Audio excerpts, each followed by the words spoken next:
we all know that men cheat. We've heard it dozens of times. But we normally don't ever get a chance to hear a man forgiving his wife for infidelity. So Keith. Yes. I'm going to jump right in. What made you forgive her? The main thing that made me forgive was really just like I always saw my parents go through different things growing up, but I also had the opportunity to see them work through it. And so seeing that, okay, yeah, it may not be the same as somebody just having an everyday argument or anything like that, but recognizing that this is the person that I said my vows to, that we made this covenant not only between ourselves, but with God. This is somebody that I already said I'll be willing to work through things for better or for worse. Yes. And this is just one of those things that falls into the worst category, but we made these vows. I want to try and work this out. We put porn to shame. The womb isn't just about where I give birth to babies. The womb is about where we give birth to purpose. I was basically all of her nevers. I never imagined my journey would inspire people all over the world. You have set a standard in love. I was dating a young lady who helped me heal. Wow, this woman is a ride or die. Conversations have really helped me to change my perspective on relationships. I had 19 attorneys at one time that were speaking into my ear. 19 attorneys. My last relationship, it did a number on me. What you did not know is I had a whole little situation lined up that evening. Your transparency is literally setting people free. And you're unique. You ain't like nobody else. I've noticed that right away. You can make me cry. Thank you. I received that. Let one of them Barbie doll bodies walk over here. He gonna say, "Dear future wifey." You know what I'm saying? They're gonna go right in that box. I'm Laterras R. Whitfield, and welcome to the Dear Future Wifey podcast. Welcome to the Dear Future Wifey podcast. I'm your host, Laterras R. Whitfield. Listen, before we get started, are you still shacking up with us? If you're still shacking up with us, come on, hit that subscription button and subscribe. Man, I want y'all to know that I read every comment, I read every DM, and a lot of men have been reaching out to me, and it's been amazing because y'all find a lot of value in this podcast. See, a lot of women don't believe that men are watching this podcast, but men, they watch stuff on the low. They watch it on the low, and they comment on the low. So thank y'all so much. This episode is going to be extremely powerful. I'm so honored to have these guests on the podcast, and I'll let y'all know as we unpack their story, because it's definitely a blessing to have people that live a lit life. I know I coined that, which means living intentionally and transparently, and they are the epitome of that. So without further ado, welcome to the Dear Future Wifey podcast. My homies, Keith and Raven Hartwell. How y'all doing? Great. All the way from ATL. Yep. So how y'all feeling today? Feeling good, man. Had a good flight coming in, so I'm enjoying Dallas, the scenery and everything like that. So yeah. Have y'all been to Dallas before? Yes. Yeah. Okay, good. So why do you think I have y'all on the podcast? The impact of the testimony. The impact of the testimony. We're gonna call this episode "She Cheated, He Forgave." I like it. I do too. So let me tell you why this is so important. I'm trying not to get emotional because I tell people that I bring guests on my podcast because it has to relate to my past, my present, or my future. And so y'all are the epitome of something that I wanted to do when I was married. When I was married, I cheated on my wife, cheated on her actually multiple times, but I've always wanted to come out and share that story while I was married. And so I talked to her, I said, man, listen, man, I don't want to be one of those dudes that stepped out and I can't help other men understand how to rebuild trust and the damage of broken trust. And I said, hey, can I share this testimony on Facebook?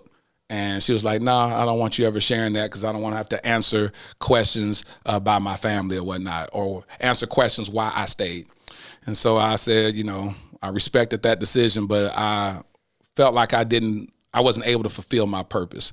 I felt like the cheating, the infidelity didn't have the the testimony in it by allowing other people to be set free. And so when I saw a video that you posted, Raven, you posted a video that went viral. I saw it a few months ago, and I said, that's amazing. It was a video you was dancing, I'm so glad, trouble don't last always.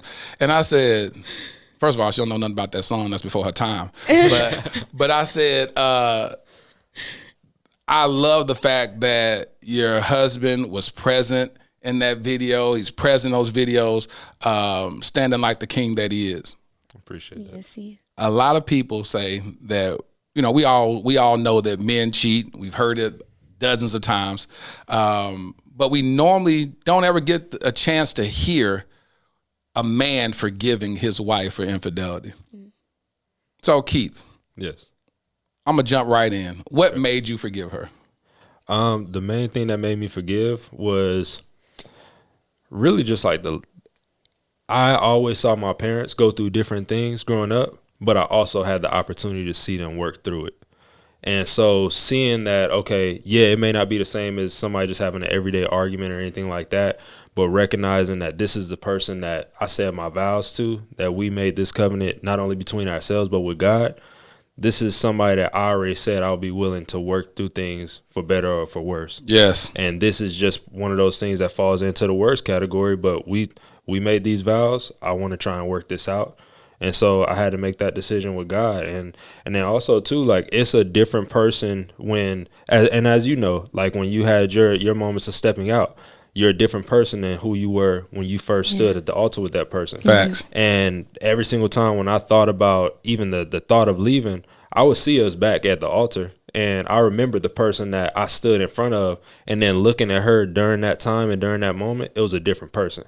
So I understood that, okay, God, whatever we going through, this ain't the same person I married, but I know she's still in there. And I know that you're going to be the one that's going to be able to pull her out. Good. So I just had to put my faith into God. So, Keith and Raven, people hear y'all testimony. They think that thing happened 6 months ago or 2 months ago or a month ago. Let's put context around this. Because people be like, I can't believe they just seem like everything fine. Right. She just cheated on him yesterday and they laughing about it. Yeah. They ain't taking this thing seriously. Let's put context around it. Yeah. So let's put some context around it. Raven, how long ago was this? This was nine years ago now. 9 years ago. 9 years ago. We are 29. We got married at 20. So, yeah. This happened like around the time when we were turning 21, shortly after we hit 21, somewhere around that time frame. So yeah, it's been a while, a long time. So people look at y'all relationship now and see it thriving, and they wonder, how did y'all get here? We're going to go take some steps back. Y'all were 20 years old. You met her at what age? We met, originally the first time we met I was 17. I think she had just hit 17 as well. So yeah. So we were 17 when we first met. Well, you started smiling when you said that. So what happened? So we're gonna unpack this. So y'all were you said you were working at the mall? Yeah, so I was working at the mall. We both were born and raised in Las Vegas. So I was working at the mall at Finish Line Shoe Store. And so her cousin, her best friend walked past the store. We kind of like shared eyes or whatever. And then next thing I know, her cousin came running back in the store. I was like, oh, my cousin want to talk to you. So she gave me her number. And so we started talking for a little bit. Around that time, I was getting ready to leave for school. And so I'm not gonna lie, my thought process was, I'm a young guy that's about to go play college ball. I ain't got time to be locked up in a relationship. Right. Exactly. Yeah. I was like, I'm gonna go out there, I'm gonna be single. And so ended up going out to school. Probably like a month into school, I got into another relationship. She saw it and heard about it. We had like a year and a half of just no contact at all. Yeah. Like she was kind of mad at me, and so we kind of went our separate ways. What happened when you went to college? You told her that you weren't trying to be in a relationship. Exactly. Yeah. And how'd you feel hearing that, Raven?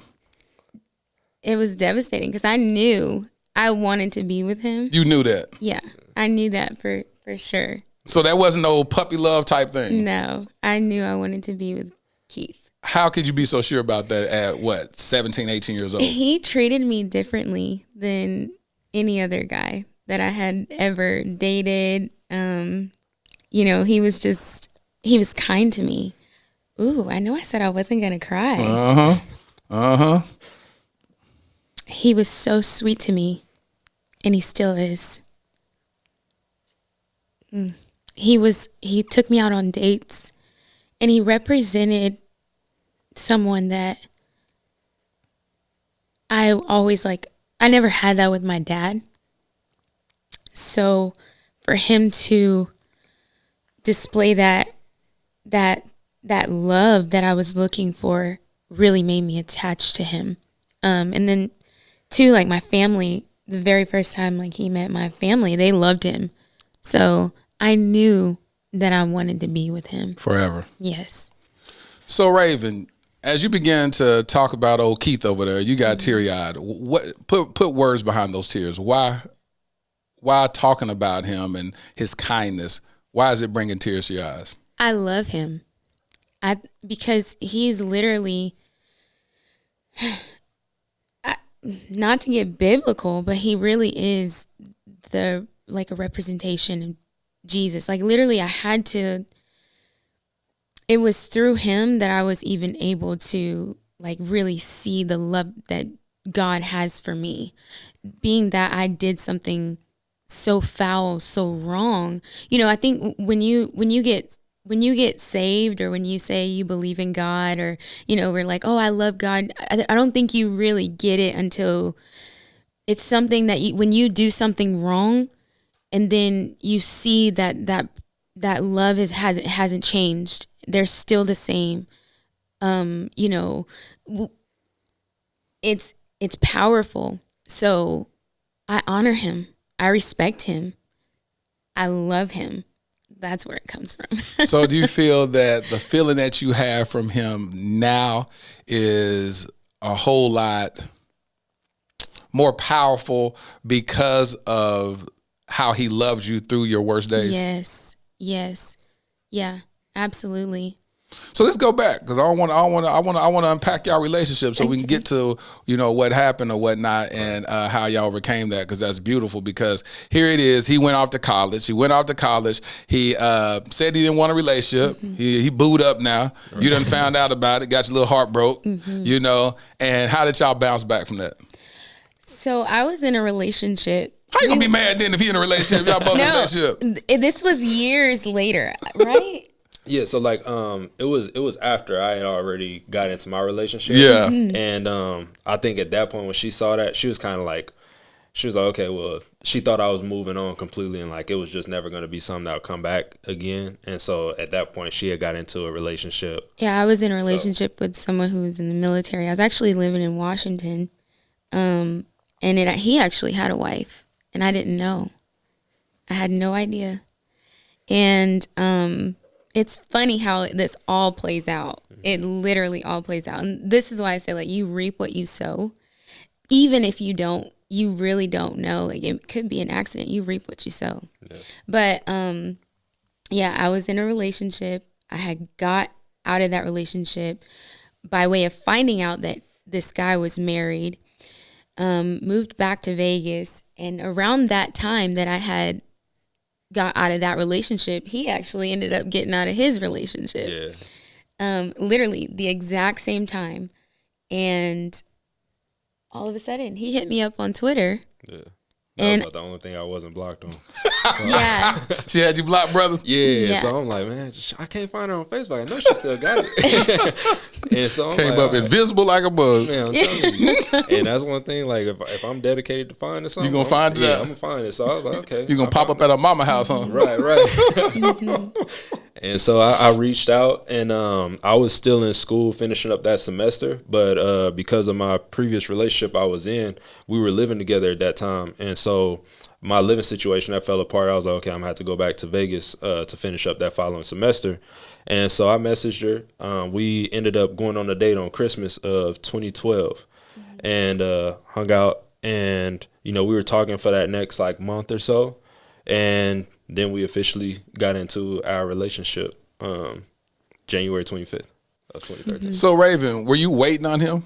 When you said when he went off to school, were you literally waiting on him since you believed that was going to be your husband? I did not wait on him. No. Okay. No, I was so angry with him. I decided to move on myself. And then going through other relationships, it was really terrible. honestly, like, why did you have to leave? Because you done put me out here with these savages out here. Look what you did to me, Keith. Why did you? Yeah, but it's not his fault. I had deep things going on inside of me. I needed to get through, and going through different people. The love that I was looking for, it was him the whole time. It was just him the whole time. It was him the whole time. Mm-hmm. How can you evolve to the state of mind you openly confess your faults? Healing. Imagine a life where you are unapologetically you. Freedom. What could you accomplish fully showing up in every area of your life? Anything. Your new life of endless possibilities awaits. Become an exclusive member of the Lit Society. We are all flawed humans. The difference between the Lit Society and others is we admit it and then do something about it to impact the world. We keep it lit. Live intentionally and transparently. This isn't just another program. It's reprogramming destructive mindsets to live intentionally and transparently. Become lit. Join the elite and become a member of the Lit Society today.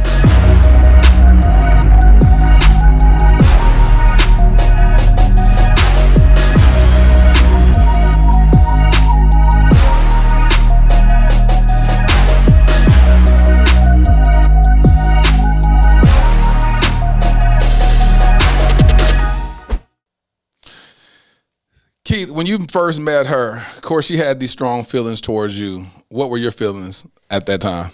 No, I felt like we had a really strong connection, a really strong relationship. And I felt like it was like, okay, this is like a real deal relationship. I feel like this is somebody I can last with.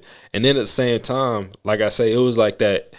You feel like as a 17-year-old, my mind is set. I can think for myself, but you got all the outside influences. And then it's like, you know, you got family members and friends in high school like, oh, you about to go out to such and such and so-and-so. There's going to be girls there and stuff like that. So, like, in my mind, I start thinking, and then especially, like, young at 17, I was promiscuous. I ain't going to lie. Like, so, you know, I'm just thinking about that. I'm thinking about living life in that sense. And so the thought of a long-term relationship, in a sense, scared me off. And I'm like, you know, is this really something I want to do? Because at that young age, I mean, it makes sense. Who want to be locked down at 17 years old, 18 years old, quote unquote, living a married life? You know what I'm saying? Right. It's like you want to go out and explore, and then let me choose you because you were my best choice, not the only choice. Exactly. And then also I feel like it was kind of like the timing that it was in my life. And so had we met each other, let's say like a year and a half prior, I think my whole thought process would have been different. And the reason why I say that is because around the age of 16 going into 17, that was when I actually had lost my virginity. Because prior to that, I felt like, okay, I'm gonna save myself till marriage. And I had no problem with the thought process of an early marriage. Oh, yeah. So you open up Pandora's box and you was like, I'm here now, I'm finna wild out. Right, exactly. Yeah. And so like because of the timing of where we met, I had that type of mindset. And, you know, I think that also played a major part in me making that decision that ultimately hurt her and held off something that we could have got started a long time ago. Oh, that's some good reference there, boy. That's good. That's good. They say hindsight is 20/20 for real, huh? Definitely. He said, shoot, after I done tasted that forbidden fruit, I was like, you know what? You cute and all, but there's some more fruit out here I need to go taste. Right, yeah. It puts your mind in a different place. Like I started to, in a sense, kind of objectify most of the women that I would see, and then see it as an opportunity more so than, you know, a true relationship to build. 100%. We all been there, and a lot of us still there. Yeah. So you stalked her a little bit, found her on Twitter. Yeah. Slid in her Twitter DMs, and y'all started dating again. When he reached out to you, what did you think? On Twitter? Yeah. I didn't want him. At that time, you were shut down? I was done. I was so done. I was done with men. I was done, period. Like, because I came out of a relationship that I had found out I was actually a mistress. So, yeah, I was like, I ain't trusting none of them no more. I wanted nothing to do with it. But then I did pray about it. and God did tell me to give him a chance. So you was praying then? You had a prayer life back then? Mm-hmm. I was perfectly fine being like Paul and so I'm be by myself. Literally single at that point. You were fine with that? Yes. Yep. Until I gave him a chance. So then how did that happen? So did your number, you had him blocked, so he reached out to you, he was talking to you in the DMs, he say, hey, I'd like to call you, and you unblocked him or what? On Twitter? Yeah, Twitter. That's the only connection he had with you. Yeah. How'd y'all get on the phone? So you texted me, right? I gave you my number. Yeah. We started communicating. Then we went on like a date. On Christmas. Yeah. And, it was I walked into the house, and that was my first time meeting a lot more of her extended family. So like my grandma was there. Exactly. And so you didn't walk right on in there, huh? Yeah. I ain't know it was like a big family gathering. I pull up, I see cars. I'm like, there's a lot of people live here. And so I walk in, and I meet grandma and everything like that, the aunts and everything that I never met prior to. So I'm like, okay. And her parents remember me. They welcomed me back in, open arms and stuff. And so we went on our date, and it was kind of just like, you got certain relationships that it just pick up like you never left, in a sense. Like, y'all talk about certain things that transpired in between, and, why did this have to happen? Yeah. But at the same time, it was like, okay, we picked up right where we left off, in a sense. Mm-hmm. And so at that time, you were how old? You were 19? I was 20. We just turned 20. Yeah, I just turned 20 in 2012. So y'all had a break for how many years? A year and a half? Year and a half. Yeah. Yeah. So it was a year and a half break. Y'all back. So y'all moved fast then. So after y'all reconnected, how long did it take y'all to get married? So 3 months, 4 months? No, it's about 6. So we started talking in December of 2012, right. and then we officially got into a relationship January 25th of 2013. I'm sorry. Yeah. And then we got married June 22nd of 2013. I love it. Why did you, at what point did you feel like this is the one then? So when I got out of that last relationship, my first prayer that I said to God was, I'm tired of like being in pointless relationships. I want my next relationship to be my wife. And I wanted him to show me what it was that I needed in a wife. And so when I had got out of that relationship and we were just in the talking phase, like we weren't in an official relationship, and we had an agreement that, okay, like if we're not official, then we can still talk to other people in a sense. And even during that time of trying to talk to somebody else or anything like that, I was just saying, okay, like she holds all the qualities that I always was told by my dad to look for in a wife. Okay, hold on. What were those qualities? You said your dad told you. See, a lot of times we don't get those conversations from dad. Exactly. So your dad told you what to look for in a wife? Yeah, my dad's biggest thing was always refer back to the Bible, but at the same time, he would also try and tell me from experience, find a wife that's going to look out for me, not only in real life, but also in prayer. Find a wife that's going to look out for me and make sure that even when I'm not around, she protects my name, she protects me as a man, and somebody that I can feel like I can definitely trust with, babe, I need you to pray for me on this. I need you to be in agreement with me on this, and that she's going to be that. And so like a lot of our dates that we first had dates, I'll say, we were doing Bible study, just like over at my parents' house, 'cause I was still living at home at that time. I would either go over to her parents' house. Sometimes we'd just sit down and read the Bible. My dad was a deacon in the church that I went to. Her dad was a preacher. And so we both came from y'all come from backgrounds. Yeah, so it was like, okay, like now that I'm finding somebody that it's not like, okay, we just going out and then going back to their place for a nightcap. Yeah. I'm actually finding what I need. And, it was just like, okay, like this is a person that we actually had agreed, like, let's be celibate and let's see what this relationship really is, going to bring out of it. That's why y'all got married in 6 months, huh? Listen. Hey. It wasn't easy. I ain't gonna say.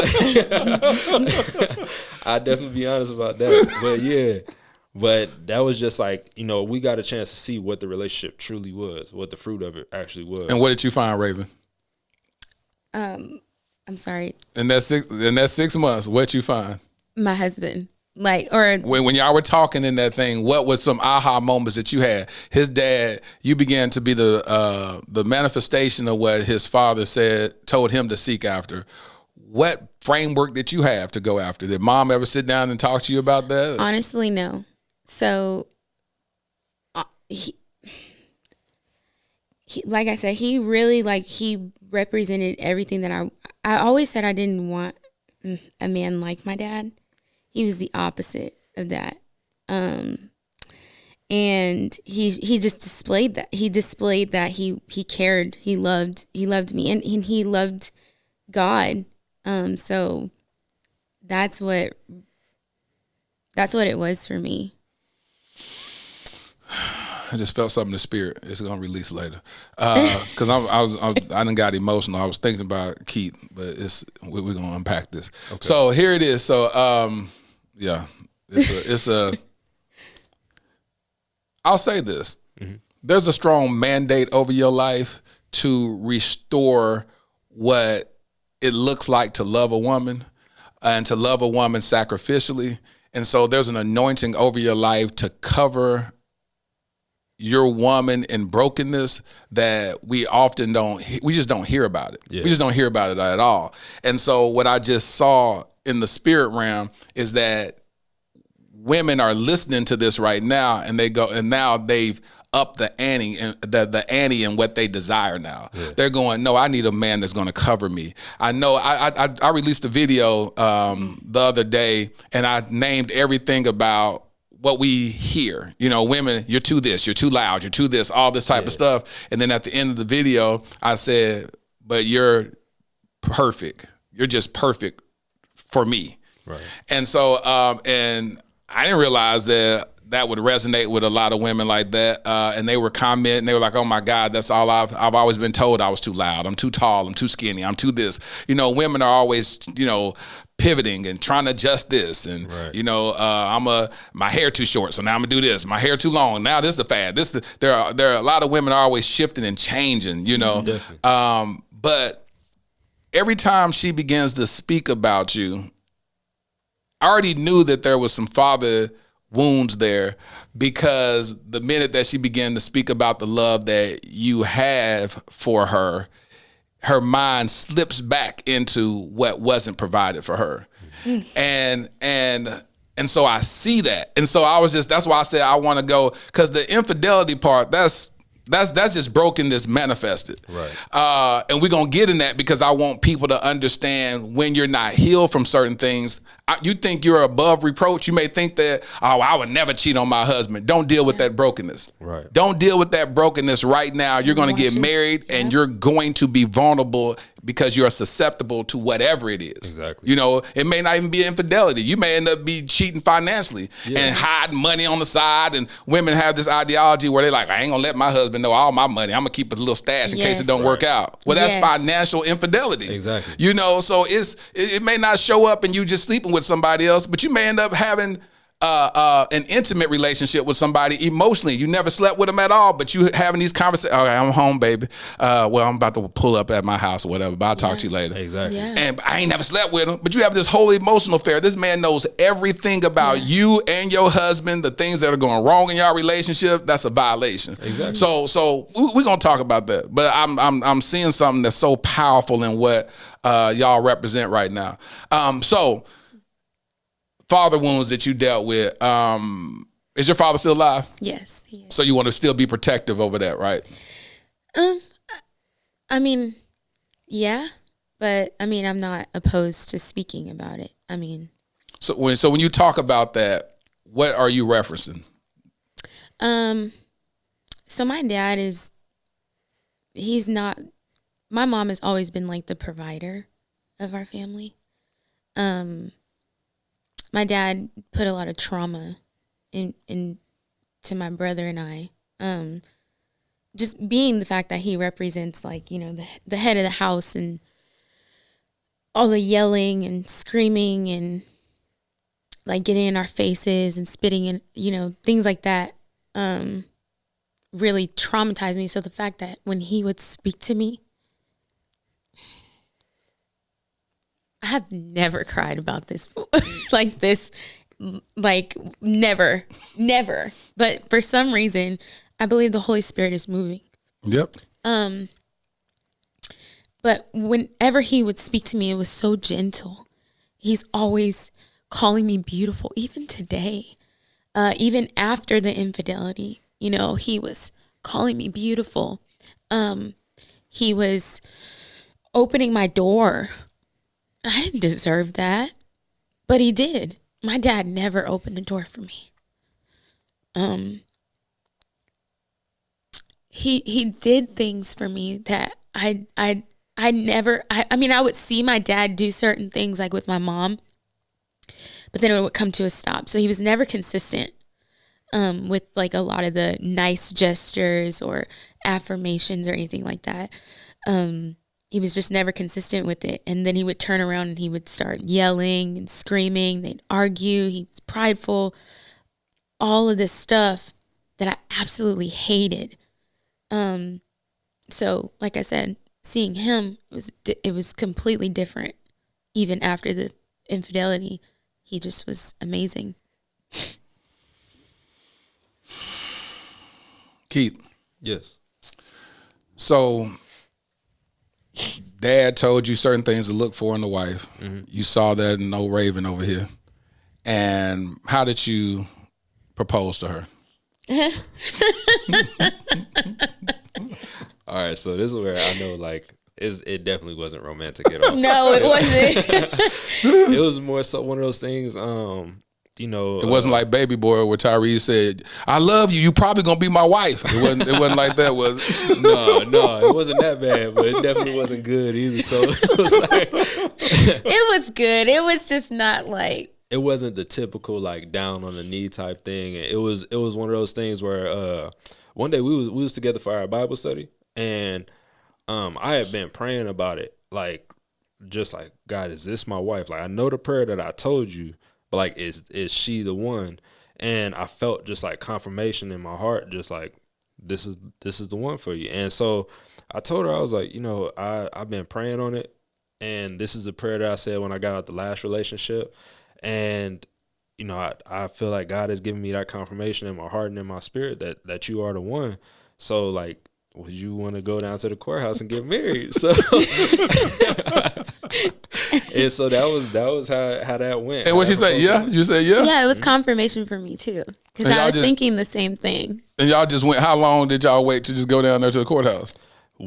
It probably took us about a month to do it, and more so because we wanted to talk to our families. I was about to ask you, did you at least go ask her dad for his blessing? I actually did talk to their parents prior to, yeah. So yeah, that is what really kind of led to a lot of like discord between us, because you know, my family was very accepting of it because my parents got married really fast. Right.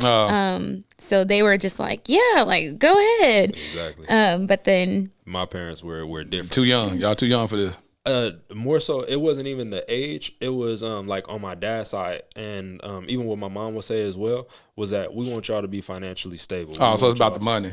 Yeah, because they dealt with you know, their relationship being long term before they had got together, and they dealt with a lot of financial struggles before and after, and so they really didn't want us to go through the same things.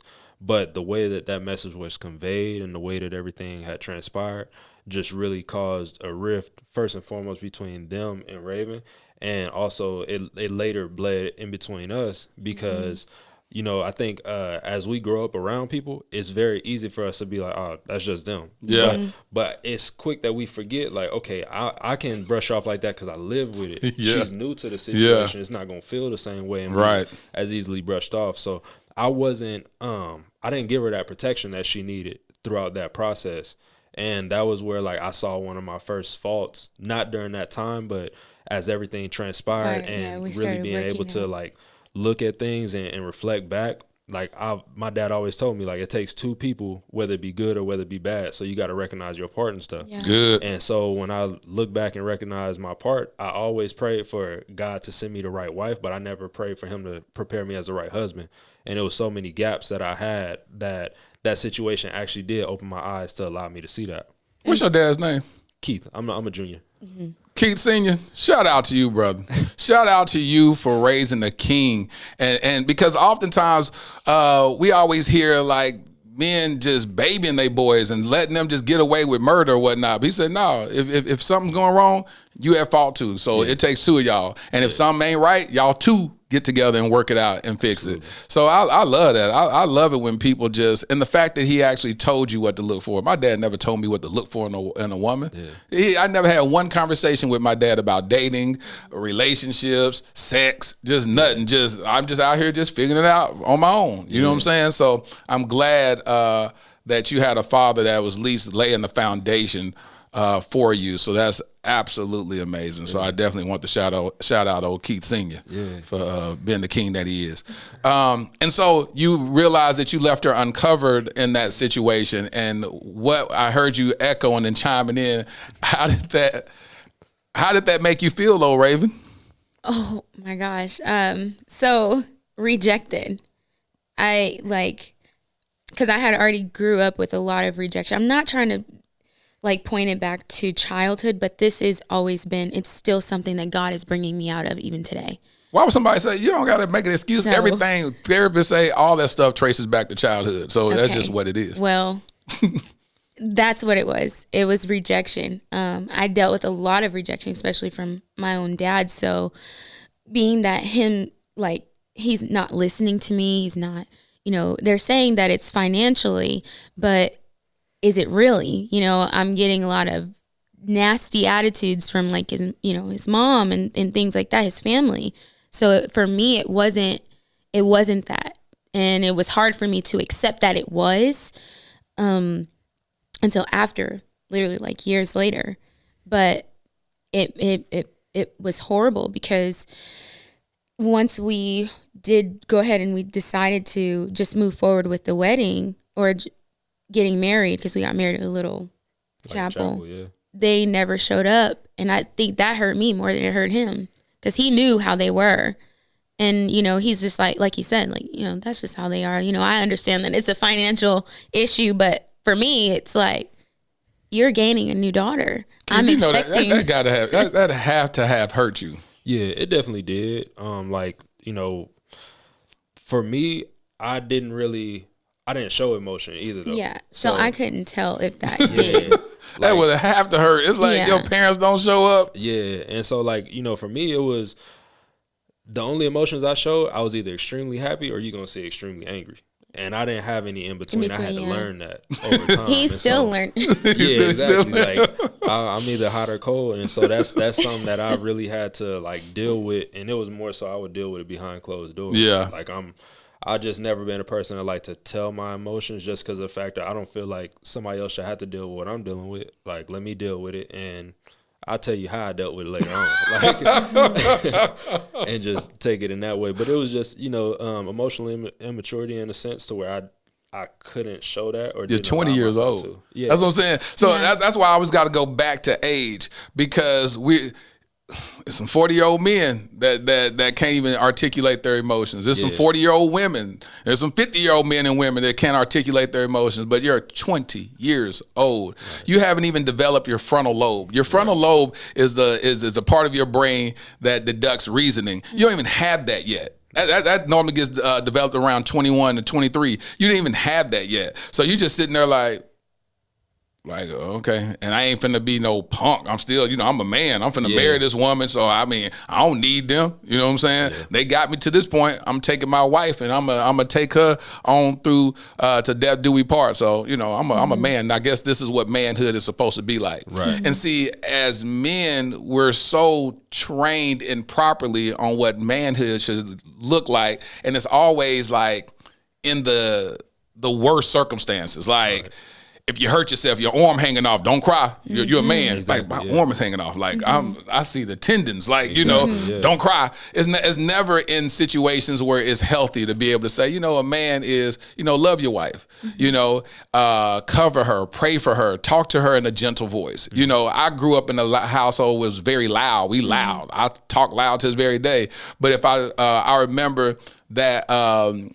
Began to be an issue when I began to date a woman who never grew up in that household. So I may be talking to her and she's like, "You're hollering at me." I said, "Girl, I'm not hollering at you." You just oh my God, you screamed at me.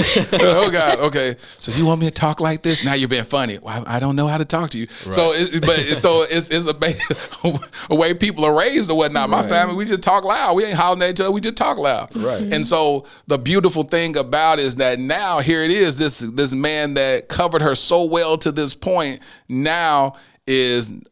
You're not emotionally available for her, and her breaking point where she's sitting there going, God, your family, like your mom and dad, like a woman loves to get that validation from that man's mom. Yeah. And that's the ultimate rejection is by that mom sitting there like, no. Yeah. And she's like, I'm not good enough for your son. Right. That's what you're basically saying. Right. We're just not good enough.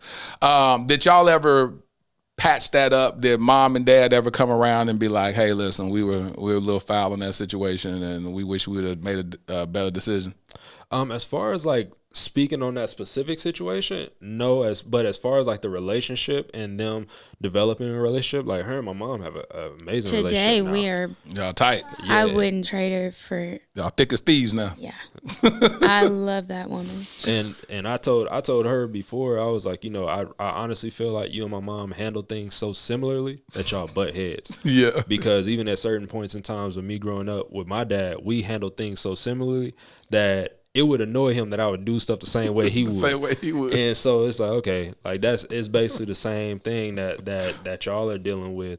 That's and when good. they were finally able to come together and have those moments of like really talking and communicating, like it's beautiful to see now. Because like at that time, I would never have imagined that it is, what it is now. How many years did it take to turn that thing around? It's a long time.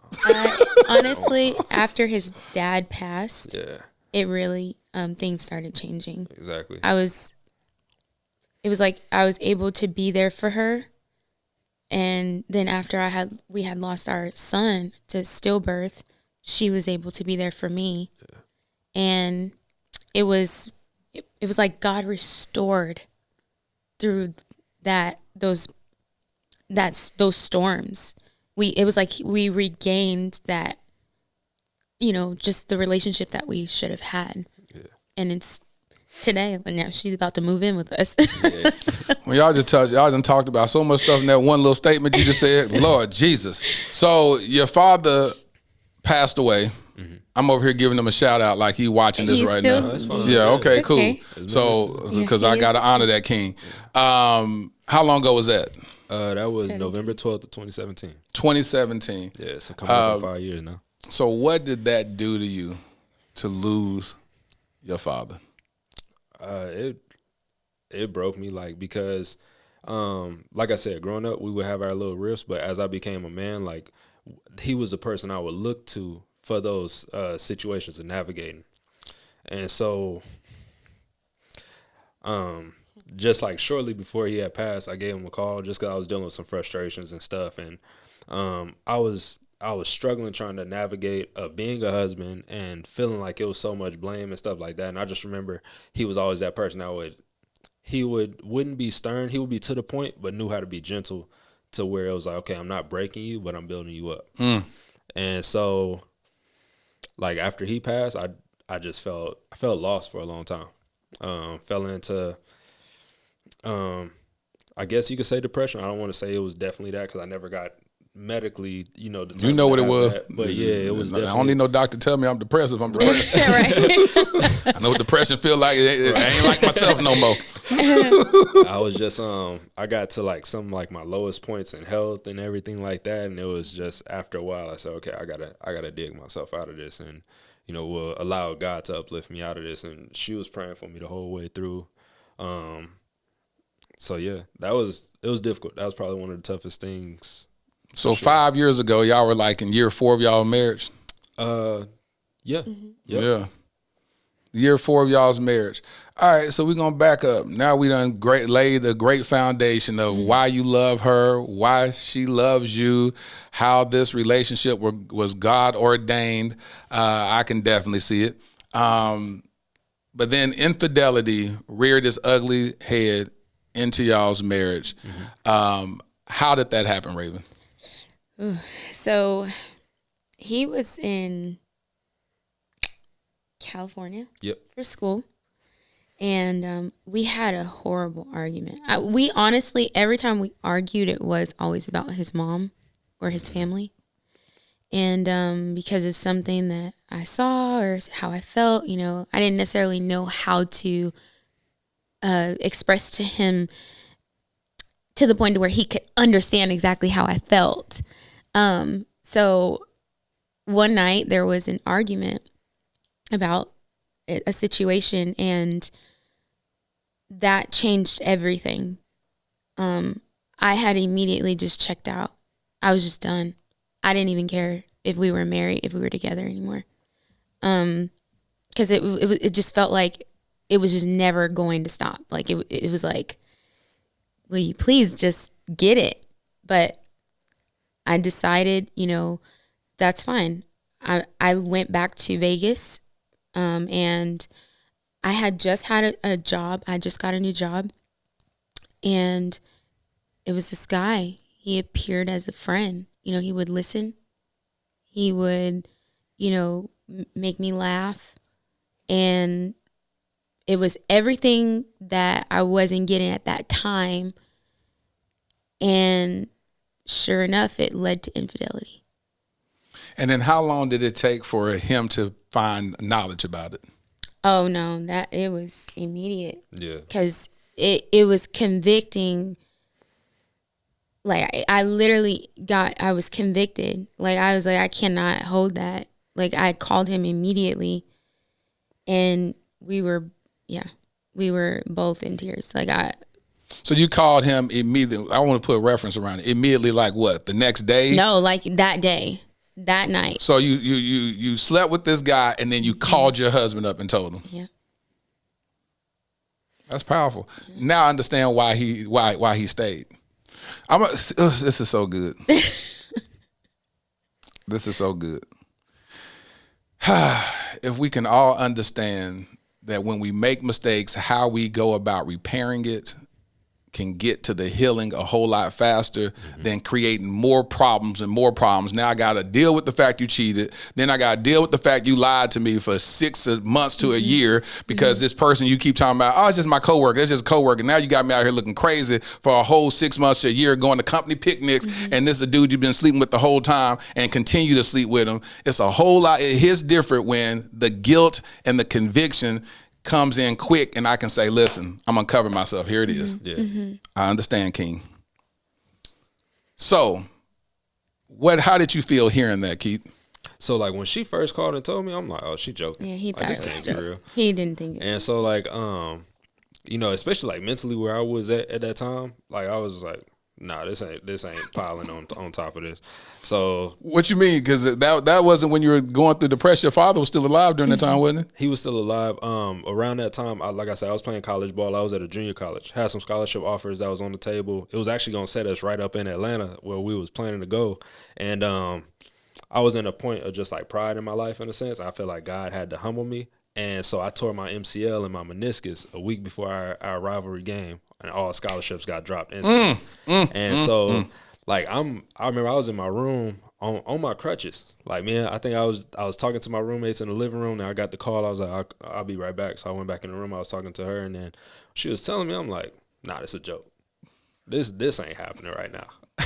And then when I started to like hear her crying on the phone, I'm like, yo, she's serious.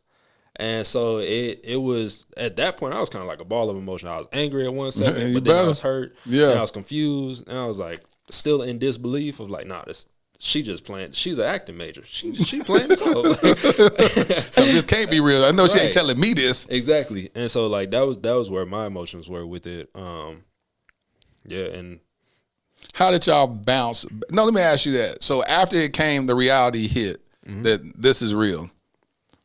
How did you internalize that? I kind of like went to like the angry Keith. Like wasn't really, I didn't really talk to a lot of people. I was very snappy with a lot of people, even with her during those times. Because I think when people see that, okay, our testimony, he forgave, it wasn't instant. Nah, I was, I went through a different, I really became like a different person for a while. Yeah. Everything as far as like the gentle speaking Keith and stuff like that. He actually turned into my dad. Yeah. And so that was gone for a long time.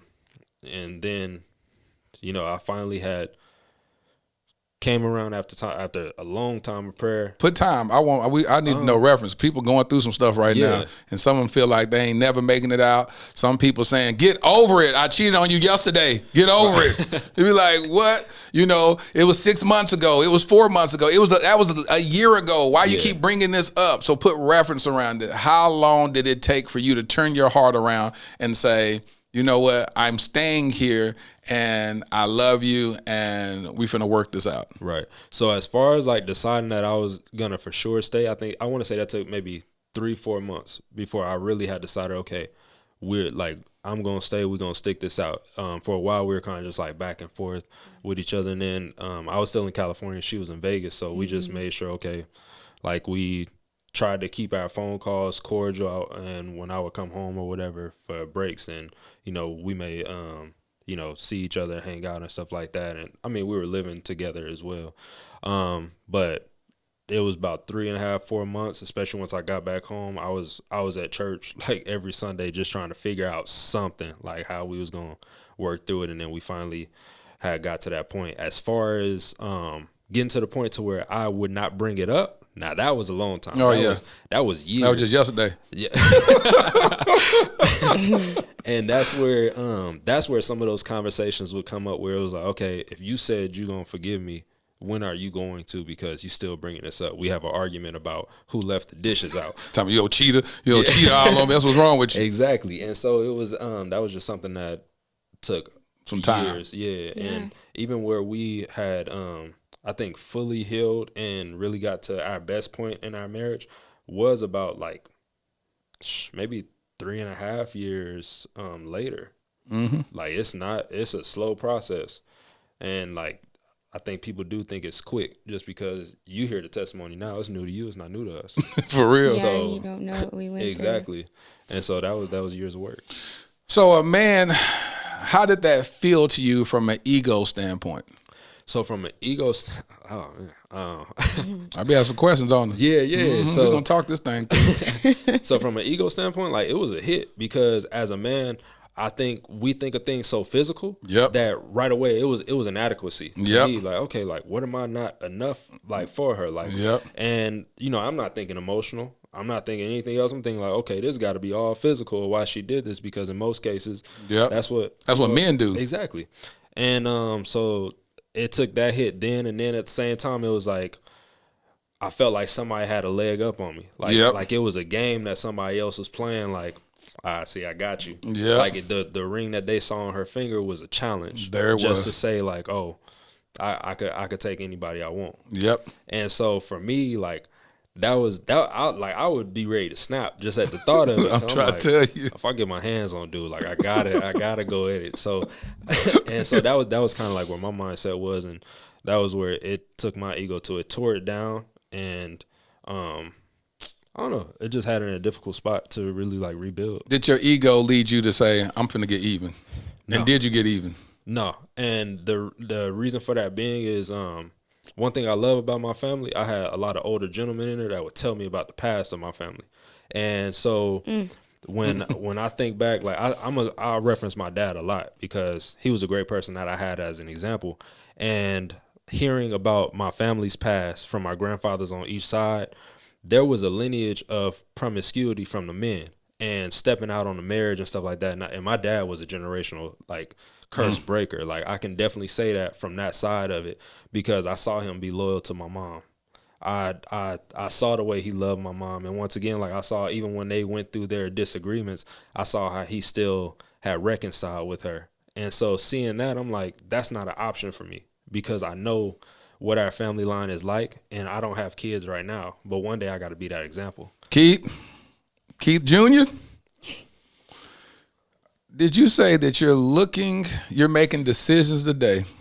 Holy Spirit, help me right now. You're making decisions today based on your lineage in the future. Yes.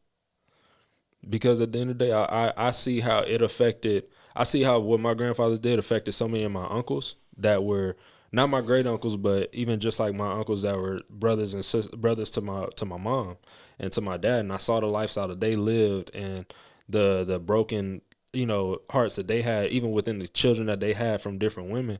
And I said, I don't want that. I never wanted that.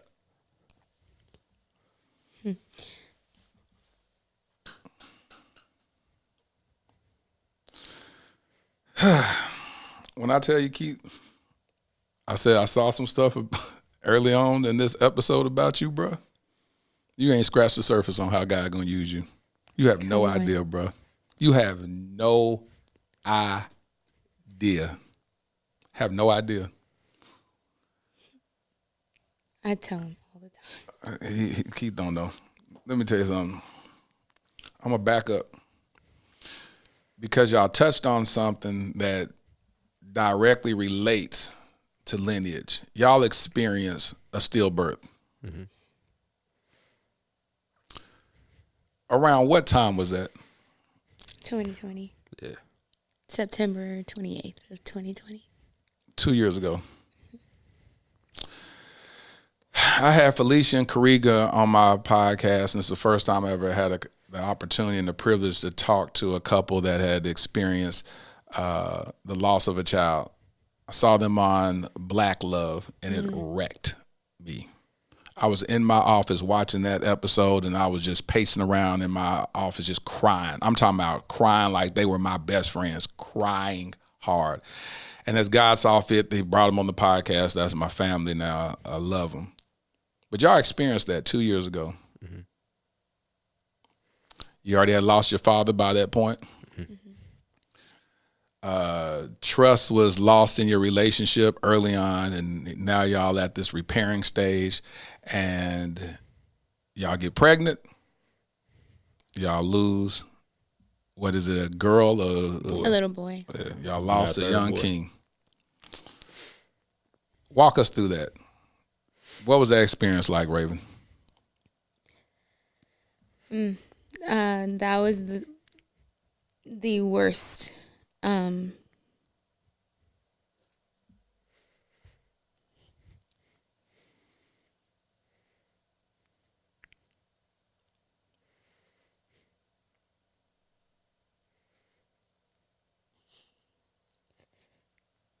That was the worst time of my life.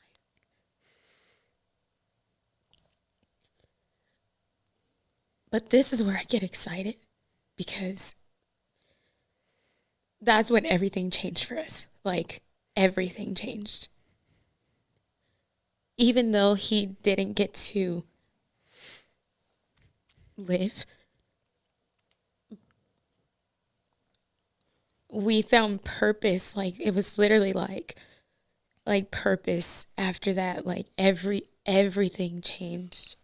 Everything changed. But it was one of the worst experiences of my life, especially being that we had 2 little boys before him. Yeah. They were excited for him to come. And he looked just like them. Keith, as a man, has to hold your, the word husband, the etymology means householder. A husband is one who bands his house together. Uh-huh. How were you able to attempt to band your house together when you were broken as well? At that time, I knew how much she was dealing with that, because when we think about like generational things, that also happened with an older brother of hers. Wow. And so then my grandmother, my mom's mom had, and then my dad's mom had stillbirths. So it was by way of disobedience. It was generational. I believe that it was by. I never beat myself up for that. But God revealed it to me in the most gentle way that it was a generational curse. And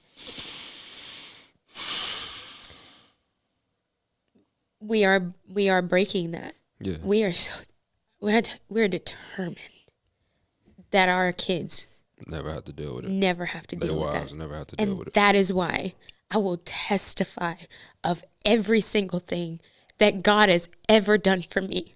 I will continue to speak. Continue, because you have no idea what we're doing for our children and our children's children. They'll never have to experience any of that, ever. Ever. So I will be obedient to the Lord. Always. Ooh, Lord Jesus, Hartwell. Yeah, I got my heart well within my soul. Well within my soul.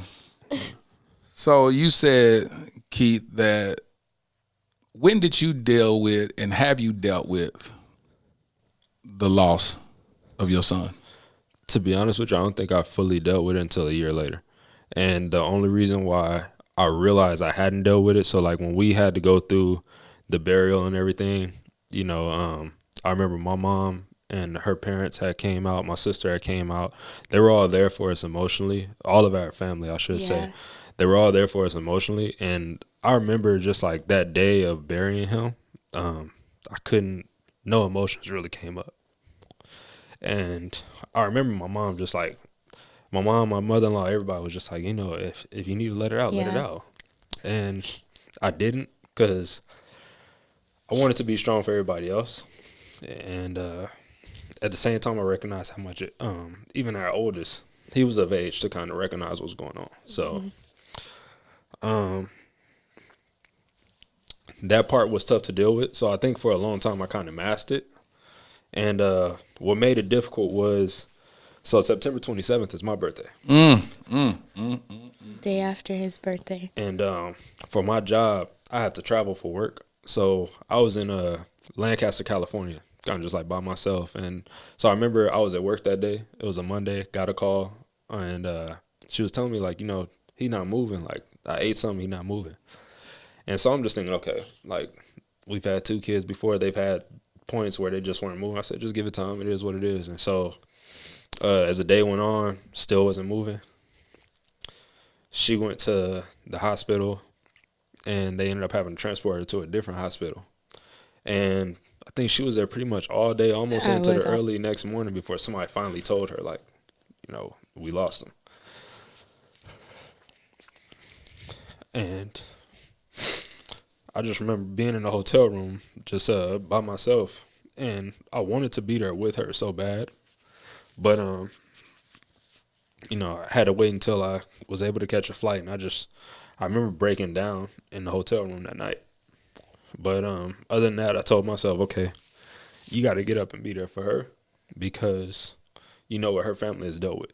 And so she's going to feel this. And so I wanted to be there for her. And fast forward to a year later, it was September 1st had came up, and I just had a panic attack in my hotel room. I was back out in Lancaster.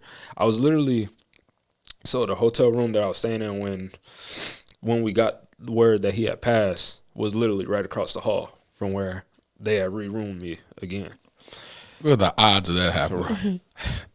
And I remember that day I was just trying to keep busy and just like iron and whatnot. Then out of nowhere, I just broke down. And I called her up. She said, you know what? Just drive to Vegas, spend the weekend with your mom, your sister. And I just took that time to kind of empty myself out and just give everything over to God. And in all honesty, that anxiety had went until my birthday. Because I felt like, okay, that happened the day after my birthday, something is going to happen again. But, you know, making it through the month of September last year was like toughest thing. Yeah. Once I made it through that, I felt like, okay, you know, God, like I can trust the fact that you are protecting us, that you watching over us, that it's not going to happen again. I don't have to worry about bearing another child again, and I'm not going to worry about it. So y'all want more kids? I got my vasectomy. Yeah, we're done. As far as naturally, we're done. We have always talked about adopting. We feel like it's a lot of kids that deserve, you know, a home, that, you know, we want to do that eventually one day. But you know, that's close to my heart, right? No, I didn't know that. Oh yeah, I adopted 2 kids. Really? Oh, wow. I adopted my nephew about 7-8 years ago, and then I adopted this my son Armani. Never met him a day in my life. Was out doing a Wednesday's Child outing, taking him to feed the homeless. And God spoke to me right then and said, "That's your son." And a year later, I adopted him. He just graduated high school, man. So when y'all, and I'm opening up a boys' home called Kingdom Royale. So when y'all start talking about adopting, y'all, I'm like, y'all, shoot. Yeah. Y'all, hey, I'm an uncle now. Yeah. So at the end of the day, yo, whoever y'all adopt, it's like, hey, y'all go holler at your uncle. Yeah. Laterra's down there in Dallas, because I'm telling you, boy, I'm team. Anybody that's a fostering or adopting, it's such a selfless act that you do it out of selflessness, but it serves you so well because it shows the level of your heart capacity to love someone that didn't even come from your own loin, someone that didn't even come from your own womb, that God's love, because that's where we as Christians are. We've been adopted into the faith. So, don't get me talking about that. But, gosh, when I say I love y'all's story, I love the fact that everything points back to God. Everything, the most treacherous thing, the most painful thing, at a time when you can get angry and go, God, why hast thou forsaken me? Y'all say, I'm going to break this generational curse. That's absolutely amazing to me. But let's ask, were there moments where you were angry with God? Mm-hmm. Oh, yeah. Yeah. And how did y'all process that? As in regards to losing Kyler, our son, I did not have any anger towards God. I really didn't. I questioned, Lord, why? And he did reveal. But during the infidelity, I did have anger. I had anger towards God. But other than that, like. So you had anger, which is interesting. Mm-hmm. You had anger and you're the one that cheated. Why were you angry? Because, like a lot of people think today, well, God, if you're with me, why did you let me do that? Yep. That was not the mature way to think. You talking about I had nothing to do with that? Was you? That's all you right there. I mean, but I wasn't mature enough to even understand, or I didn't understand that. Okay, we make our own choices. Yeah. You know, God is going to allow you to. He's not forcing anything on you. Just like even with Adam and Eve, you know, he told them what not to do. And he trusted them, you know.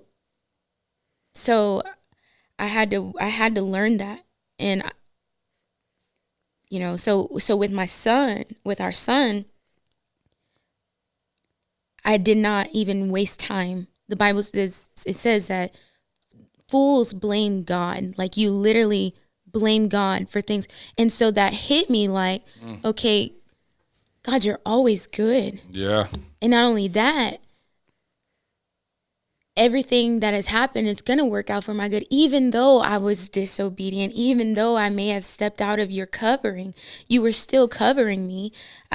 You were still good to me. I can't blame you for this, because I know that you said that you are the giver of life. You don't take it. So I can't be upset with you. And not only that, it was the fact where I was questioning my life again, like taking my own life. He stepped in and gave me, only the word of God can come in and snatch grief away, and you hop up and you're just excited about life again. Only he can do that. I had an encounter with him. It wasn't a moment. It wasn't just a word. It was a literal encounter where he promised me in Isaiah 54 that no weapon formed against you shall prosper. Yeah, I created the blacksmith. I also created the weapon, but it's not going to prosper ever. And not only that, you get ready. I'm about to restore. I'm literally enlarging your camp right now. Even though it doesn't look like it, I'm enlarged. That word is what literally picked me up in a time where literally nothing could. Raven, I'm gonna start speaking in tongues on my podcast. I had to control myself because people ain't used to seeing that side of me. I was about to go in. I said, "Stop, boy, Lord Jesus." Because unless you've been in the darkness of grief, people can't relate to what you're talking about. But when you know that it was nobody but when you know it's nobody but the hand of God that snatches you out of that dark place. Yeah. See, people don't know. When I write this movie about what led to this podcast, they'll get more clarity about it. But that's why I was about to just run around the studio, because I know what that darkness felt like, that I was like, take me now. And God said, yeah, I'm going to take you, all right, but I'm going to take you out this situation and restore you. And not only will he restore you, but he'll give you restoration on the level that it reverberates across the world. And he increased this platform so other people can be healed, set free, and delivered. So I know what you're talking about, Raven. Yeah. Oh, I know what you're talking about, Raven. I see who you are, King. I see the fact that you had to love on a capacity that you didn't even know. You had the faith on the level to where I'm going to put my trust in you, and I'm going to keep putting my trust in you. And it's the hardest thing. The reason why people walk away from marriages is because they don't believe it'll get any better. They just be like, you know what? I gave it a good old college try. Right. You trifling. I don't want to be with you no more. Now you're you know what I'm saying? Yeah, I'm done. I'm done. That's good. I'm good. Thank you, Lord. I served my time in this marriage. I'll never do this again. And I'm gone. But you had the audacity to lean into God and say, yeah, I know about my generation. I know about the generations and my forefathers and my uncles and the people that I want to go and kill this thing. And let me tell you something that you could have taken as a huge slap in the face. Your father said, marry somebody that won't dishonor you. And you chose Raven because you said she represents everything that I desire and everything my father told me to aspire for in a wife. But then she brought dishonor to you. How did you reconcile that, King? I mean, because even though in that moment she did that, I think there's a big difference between when somebody makes a mistake and when it shows within their character that that's just them all the time. And I think that just goes from looking and paying attention and really taking that time to get to know somebody. And that's why I'm extremely happy that we did have that point of celibacy before our relationship and really have built our relationship off of getting to know each other and not being masked by sex or anything like that, because I knew her and I was able to then reflect on the situation and say, okay, what brought about this? What did she feel on her side? What did I leave as a gap for the enemy to be able to come in to make her feel like she was going to be able to get that from somebody else? And is this rebuildable? And I just feel like with God, anything is possible. And people always try to bring up the scripture that, with speaking on infidelity, that you can leave a marriage. There's a difference between can and shall. God gave us the option, and if I choose the option to stay, at that point I got to trust God to help me rebuild this. I'm not putting it together brick by brick with just my hands. God is doing it with me, and if that's who I got to trust. It's literally the book of Hosea, like literally. And I had never read that story until after. Yeah. That happened. So I ain't gonna give y'all the cliff notes to that story. Y'all that's watching, go read it. Go read the book of Hosea and read about Gomer. Read about what happened in that situation, who God told him to marry, and why he told him to marry that type of woman. And that's why I say that it makes all the sense in the world when God began to speak to me early on in this episode about you, and I just started seeing you. Like, I was like, what, hold on, I'm supposed to stay present in this thing, but why are you showing me all this stuff with this dude? Yeah, you haven't scratched the surface. You haven't scratched the surface. Gosh, you ain't scratched the surface. Man, it's oh Jesus. Anyway, Rihanna has stood up, letting me know we passed the hour mark. But let me tell you something, man. I honor y'all. I honor y'all because, gosh, y'all the remnant. It's the remnant that God is going to use to continue to shed light and heal broken marriages and show people what it looks like on the other side of it. If y'all knew how many DMs I get from women whose husbands been cheating on them, or women who husbands have just gone cold. They like, I'm gone, I'm done. They done moved out, got a whole girlfriend right now. Or men who've walked in and saw their wives with another man in the bed. And they're like, I'm talking them off the ledge. Like, you know, and I'm like, hey, listen, I don't even know what to say to them all the time. But just the fact that I care enough to just let them talk is giving them another day to live and another day to live. But it's a lot of hurting people out here. It's a lot of people that feel like they're suffering alone. Yeah. And y'all can't even imagine what y'all just did spiritually by being on this episode and showing up transparent, being lit, living intentionally and transparently. And y'all get it. Y'all understand the assignment. You know, y'all get it. And y'all are so young. So when I look at y'all and I'm like, y'all 29 years old and y'all get it at this young age, do y'all realize what y'all gonna be like when you get 44? I'm 44 years old. I'm an old head. I always want to say that. I'm an old head. I'm an elder to y'all. Do you realize how y'all gonna be when y'all get my age? Stay together. Love each other through it. He said a whole lot of stuff in this episode that's you finna get you some good loving later on tonight. I just felt that in the spirit. Amen. Felt it in the spirit. Felt it in my shanana. Because she was looking at you. You were saying some stuff to her. She was looking at you like, boy, you know you finna get it later on. She was looking at you, boy. So that is so beautiful that y'all are able to thrive. Isn't it interesting? Because y'all know y'all supposed to be on here last month, right? Yeah. And what happened in August? I caught COVID. And then what month y'all here?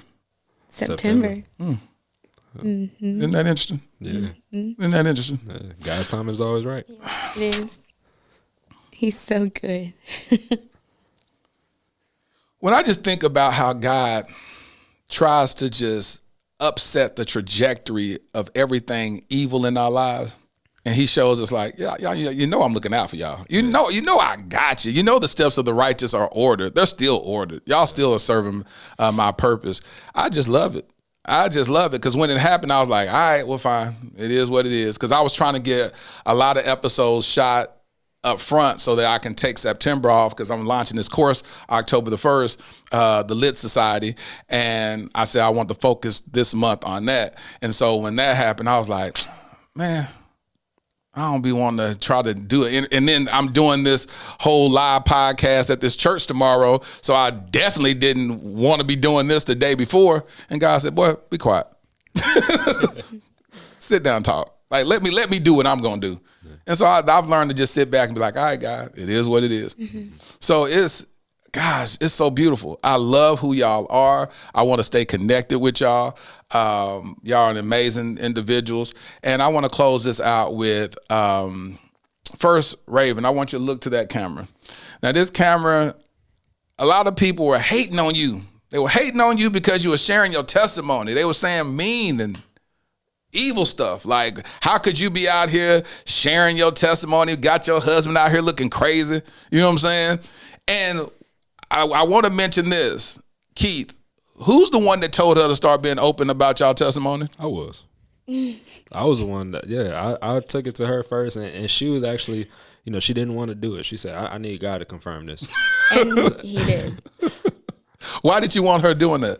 I always believe that if in Proverbs it says a wise man will learn from others' mistakes and a fool will learn from his own, how can we give people the opportunity to be wise if we don't talk about the mistakes that we made?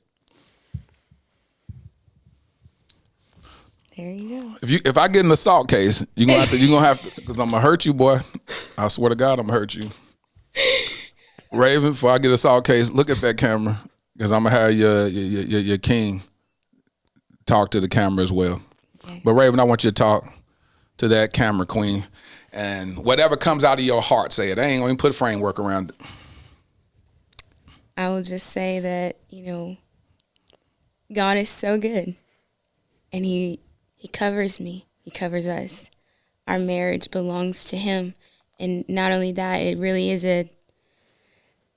I brag on him. He's we are literally a testimony of his glory and power. And not only that, he literally covers us. We're in covenant with him. I would just say, God bless anyone who, tries to curse us, come against us, because you're not coming against us. You're really coming against him. You will reap what you sow. That is because we are in covenant with him. That's the word.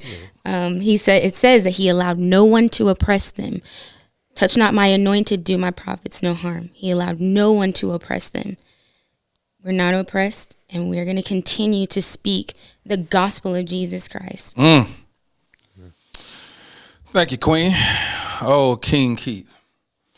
I want you to talk to that camera. There are men out there that are suffering in silence. They can't tell people that they woman cheated on them and they still stand. They look like simps. That's what everybody called me on social media when I posted a video saying that I don't care about a woman's past, that she could have been with 25, 35 men. That don't bother me. I know how to cultivate that woman. Right. Well, I'm Homer Simpson to some of that red pill community. They called me Homer. I was reading those comments. I was like, this is so funny. I love it.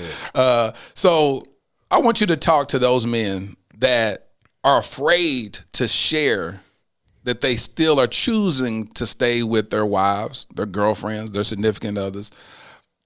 They're staying, but they're wounded. Right. I want you to talk to those kings. And I want this to be a two-part thing. I want you to talk to the ones that are deciding to stay through violation, distrust, and infidelity. And then I want you to talk to the men who haven't even chosen women yet. And I want you to talk to them about what they need. I want you to share some of the things that your father shared with you about what they should be looking for and how to cover those women. Gotcha. First and foremost, to the people that are dealing with it, the foundation for you moving forward is forgiveness. And sometimes it's your spouse, sometimes it's the other person that was involved, and a lot of times it's still yourself as well that you have to forgive.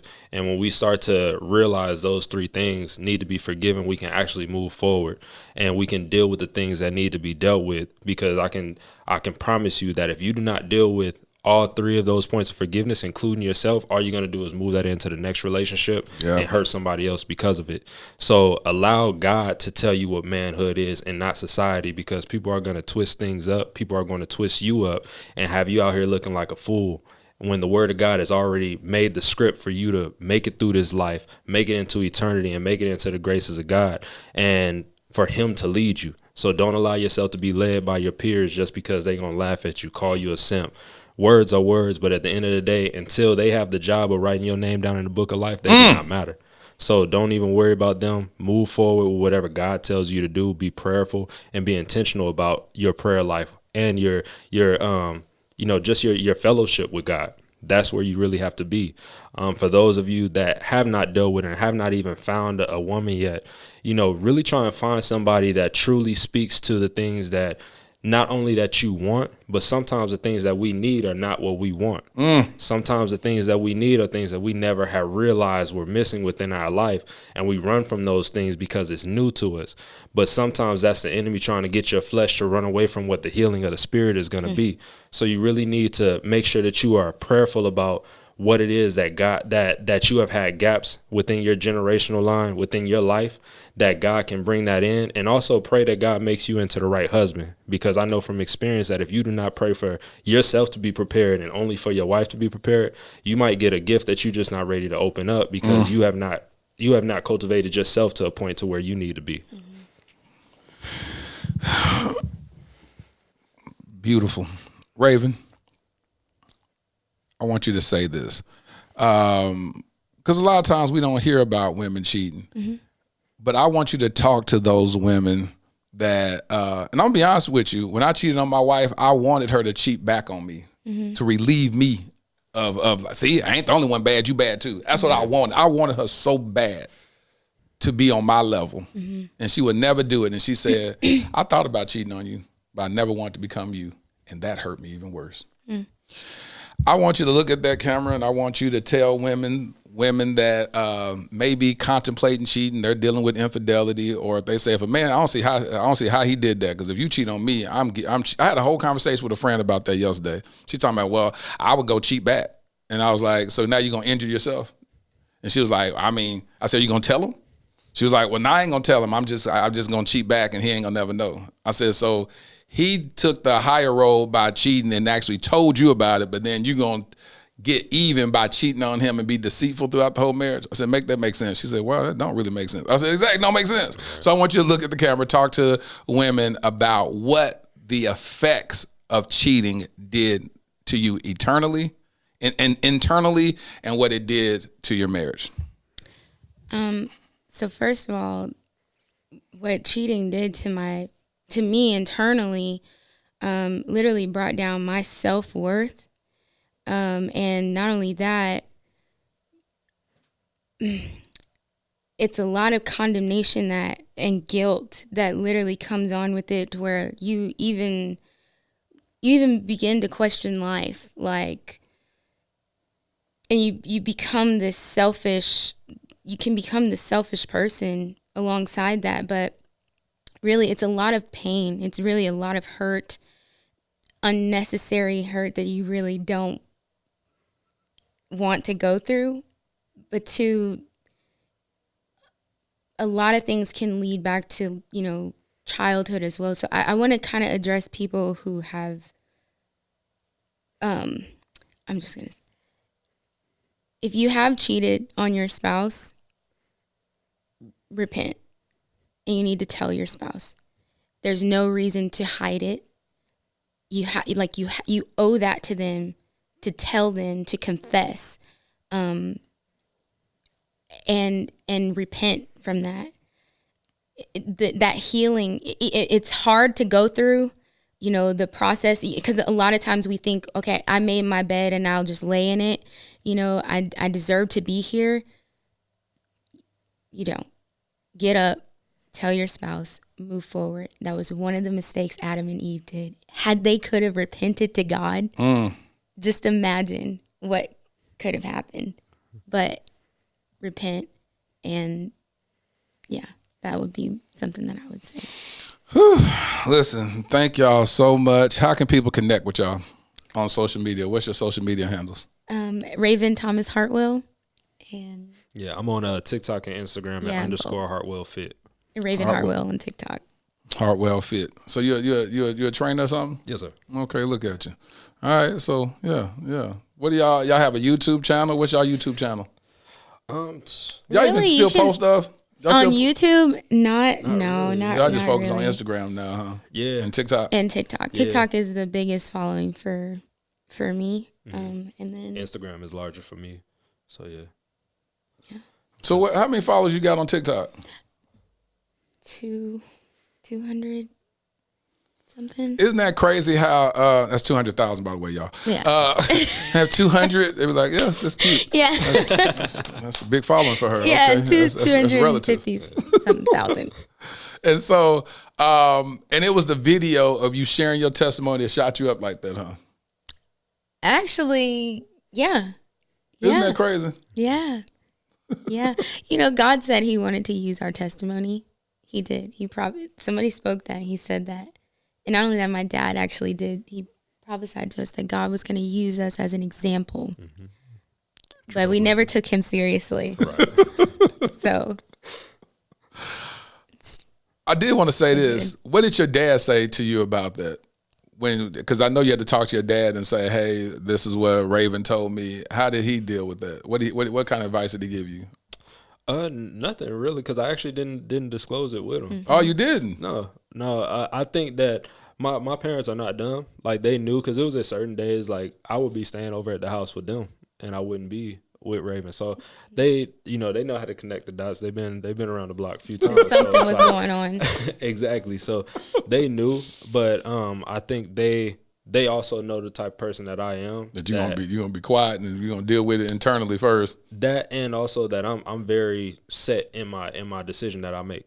And so, I think that they understood that, okay, just support them through it. Yes. Like, at the end of the day, it's not our job to tell our feelings on this, because this is his marriage, and we have to respect that. You think they knew about the infidelity? I don't know if they knew about the infidelity. I know they knew something was going on, though. Okay, yeah. So I'm not sure. And that was another great thing for him. Like that, after forgiving, I have to say this, he still covered me even after that. Like even with his family, there was wasn't nobody gonna say nothing bad about her. Covering. Even during that time, yeah, that was. So when they find out, when the video went viral or something, or honestly, I don't even think that his mom, like, if she knows, it's probably through like by way of somebody else, like saw you on social media or something, stuff like that. Yeah, because like I know some of my family members did hit me up and was like, I'm proud of you, like you strong, like yes, and things like that. And so they might have told her. She's never disclosed that with me. And at the end of the day, I don't think it would really matter to her because it's the relationship that they have now. Yeah. And at the end of the day, she sees the type of husband that I am to her and the type of wife that she is to me, and that's all that matters. There's so many gems to take away from this, just how we handle our loved ones' decisions. We not involved in a marriage. Yes. And when the Bible says that a man and a woman shall leave their mom and dad and cleave to one another, they ain't got no say so about nothing. They can't put their mouth on it. Yeah. They just gotta sit there and be like, "What you doing? All right, so what we eating for dinner?" Like it's just can't say nothing. Right. You know what I'm saying? And I love the way that they're handling that. I love it. I love it that her love didn't even change where Raven could feel it, where like we getting close and oh Lord, now she's not calling me. Now she acting funny. I guess Uncle so-and-so must have told her about my TikTok video. You know what I'm saying? It's like nothing changed. Right. And that's beautiful. So shout out to your mama for being the queen that she is. Yes. Listen, I've enjoyed talking to y'all. We enjoyed the conversation. Yes. Thank you for having us. Thank you so much. Oh my God. It's an honor. What do y'all feel happened in this episode? I feel like it's going to be, for people viewing it, I feel like it's going to be a lot of breakthroughs that come because I think it's a lot of insight that they never thought about or never felt like they had somebody else to understand where they were coming from. As far as in this room, I feel like it was honestly the Holy Spirit moving with every word because, you get to a point where you say certain things and it's like, that wasn't me. So, that had to be the Holy Spirit because I may speak with some wisdom, but I ain't always that wise. So I'm like, oh, okay. Like he definitely moving. So, that's what I think came throughout this. What you think, Raven? And just like a refreshing of just like love. Like that's one thing I'm always like praying about now is just like that God just refreshes my love daily, that I never lose that because with him, it's easy for us wives to be like, oh, okay, he's just him. But if I can get that moment where I can like remember why we fell in love or why we rose in love, why we rose in love. That's important. No, you ain't gonna just drop that and just gonna act like you didn't say nothing. Don't you do that to me, Raven? Because I said that to myself the other day. I said, I'm not gonna fall in love. I'm gonna step in love. I'm gonna step into love. You said why we rose in love. Explain that. Maturity. That love matures you. You think about like falling in love. You can't fall in love. Helps. It's building. Like when you read about 1 Corinthians 13, love is patient, love is kind. These are things that build you up. Yep. It's not something that you can fall into. Yeah. It's something that you have to really like. God has to. It's gonna purge you. You're gonna remove all selfish ways to become selfless, to become patient, to become kind. So that's the revelation that I get from that. Thank y'all. God bless y'all. Have an amazing God bless you. Because I got to just end it because I'm just going to end it just raggedly because when I tell you this is blessing my soul, I'll be talking to y'all for another hour. So bye. See y'all. Y'all take care. God bless you. Ladarian, thrusted suddenly into Child Protective Services in 2015. My nephew, Black, a boy. The likelihood of being adopted outside of kinship, slim to none. Armani, 16 years old, Black, a boy, with 5 years in the foster care system before I even knew his name. The likelihood of ever being adopted, yep, you guessed it, slim to none. While Ladarian and Armani were trying to survive and barely thrive in an overpopulated and underfunded foster care system, I was living my own life, doing well professionally. Having been a single father with a daughter who at that point was doing well in college, it was my time to live my life, right? Wrong. I felt unsettled, tireless, agitated.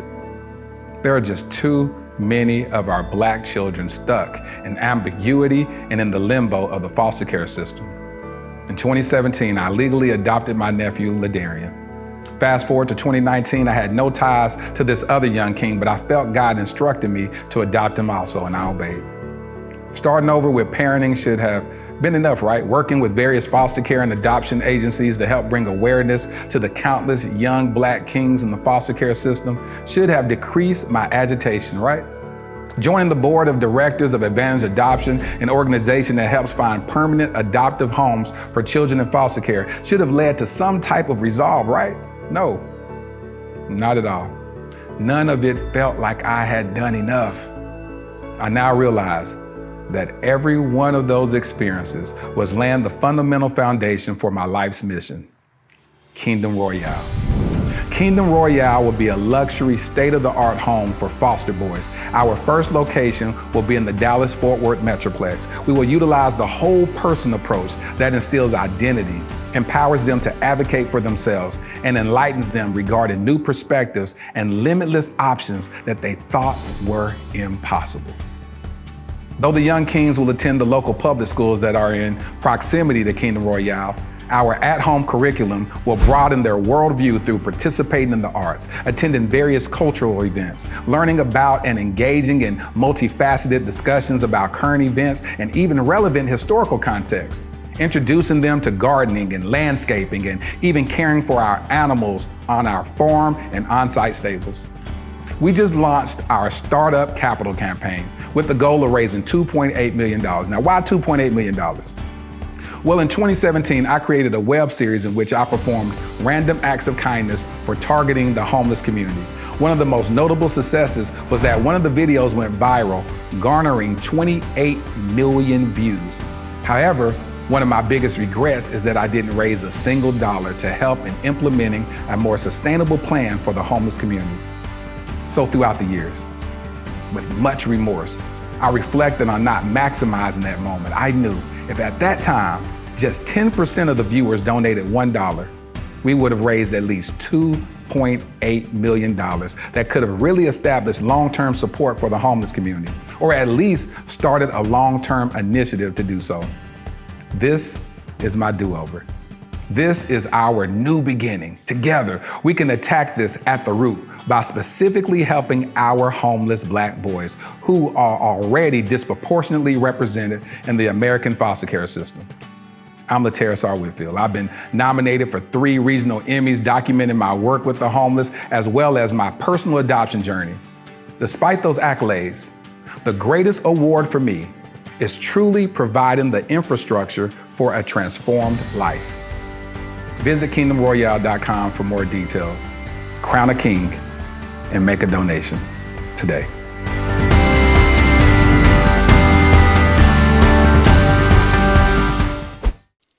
Wasn't this episode absolutely amazing? Man, I love it when God shows up. I love it when God takes a couple and uses their journey, their story to touch the lives of millions of people, because I see that's exactly what this episode is going to do. It's going to touch the lives of many people to the tune of millions. So I thank God for that. Make sure, man, it's going to be an amazing time. A lot of y'all been wanting to connect with me on a different level. Well, here's your opportunity with the Lit Society. The Lit Society is going to be very, very impactful. We're going to build community.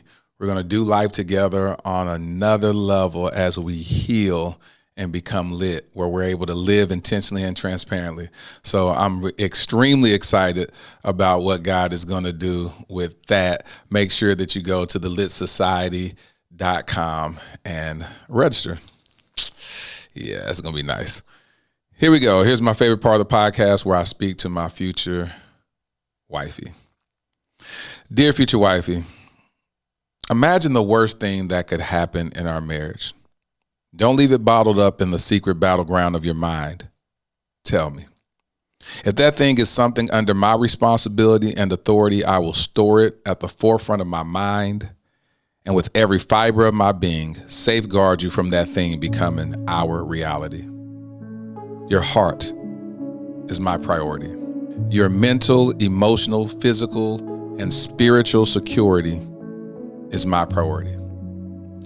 If that fearful thing is outside of my responsibility, I will bombard heaven's gates with prayer and supplication until your fear subsides. Fear simply means false evidence appearing real. Our home will be a home built on faith and not fear. Can't wait to serve you, your future hubby. I hope you enjoyed this episode of the Dear Future Wifey podcast. Remember, be lit, live intentionally and transparently, and don't stop loving.